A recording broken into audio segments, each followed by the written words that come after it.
course. The title of it is Things to Say. Anthony lingered as long as possible to vape outside Boston's South Station bus terminal. That would calm him on the New York-bound bus until the first stop in Hartford. Then he could dash out, vape, and tame the jitters that shadowed his ongoing drug recovery. Hold on between stops, he vowed. He wished he could talk to somebody, but everybody steered clear of him. Waiting to board, he surveyed the travelers. A young priest pecked at his phone. Anthony dubbed him Padre. Another man in jeans and an Izod shirt read Fortune magazine. He became Golfer. Drizzle came down as the bus left Boston. As the vaping wore off, Anthony walked to the bus's bathroom to splash water on his face and wait until the shakes subsided. Going down the aisle, he noticed Padre and Golfer had adjacent assigned seats.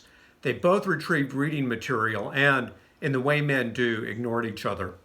Golfer read Accounting Today. Padre concentrated on what looked like an annual report. After his third trip, Anthony screwed up his courage and stopped to talk. "Excuse me, are you finance guys?" he asked. "I see what you're reading." Rain drummed on the windows. "I do business development for an accounting firm," Golfer said, introducing himself as Jason. "Got to keep up with the literature." "I'm a bean counter for the Bridgeport Diocese," said Padre, otherwise Father Scott.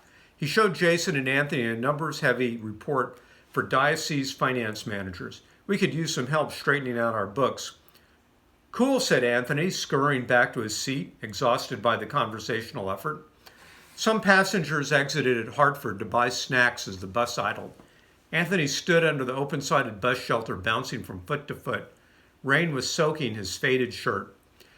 "That poor guy looks like a drowned rat," Jason told Scott. Fishing an umbrella from his backpack, he walked out. "Hey," said Jason, "here's an umbrella." "I can use it," Anthony said, admiring its corporate logo. "Well, miserable night to be outside." "Yeah, but I got a vape. It keeps me from shaking." The man relaxed as he puffed. They huddled together. "You and the priest, you've got some good careers." "Sales, financial management. We were talking shop." "I got an accounting degree from Fordham." "Crazy, right?" said Anthony. "Not at all. Fordham's got a great accounting program." "Don't I know it? I worked for a small accounting firm and studied for the CPA. Tough test." "Challenging. Did you take it?"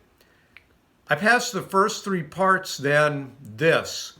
Anthony pulled up his frayed shirt sleeve to reveal a row of faded needle tracks on his arm, as straight as a column of numbers on a spreadsheet. "I screwed up," he said, "but I've been in rehab, getting clean. I live with my sister in Brooklyn. I attend 12-step meetings. Seeing you reading Accounting Today brought me back to before all that." "I have back issues I can give you," said Jason. "Gentlemen," they heard. Scott had exited the bus with his own umbrella. "I see you're in conversation. Might I join you? I need fresh air." For the first time, Anthony smiled. "Join the crowd, Padre. We were talking about the IRS." Scott laughed. "I study the tax code like my scholastic colleagues study the Bible."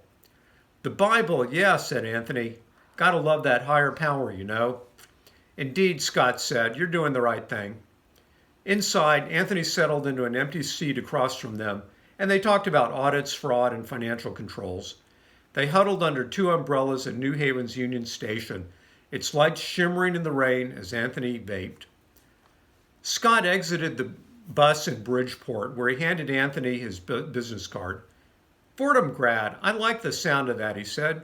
"Come say hello. The church's doors are always open." Anthony and Jason chatted on the road to White Plains, where Jason got off. Engaging conversation and the murmur of rain calmed Anthony, and the restroom trip ceased. He looked thoughtful when Jason rose to leave.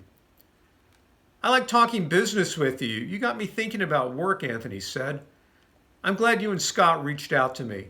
Most people look right through me, but you noticed. I got things to say." They shook hands as Jason hefted his backpack. "You're getting there, Anthony, one day at a time. These are for you." He handed Anthony back issues of Accounting Today and his umbrella. Thank you.